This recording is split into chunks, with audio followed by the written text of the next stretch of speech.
December 1999 বিকেল 5:15 কাঠমান্ডুর ত্রিভুবন international airport থেকে take off করে ইন্ডিয়ান এয়ারলাইন্সের IC-814।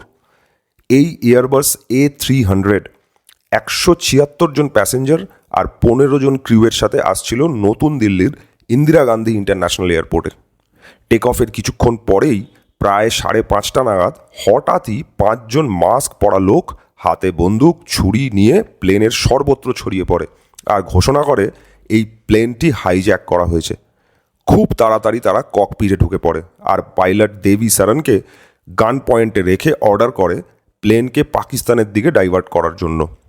ক্যাপ্টেন দেবী সরন হাইজ্যাকারদেরকে জানান প্লেনকে ডাইভার্ট করার জন্য ফুয়েল সাফিসিয়েন্ট নেই আর তাই পাকিস্তান অবধি পৌঁছানো প্রায় অসম্ভব। কিন্তু হাইজ্যাকাররা নাছোড়বান্দা, তারা ধমকি দিতে শুরু করে। এরপর একে একে করে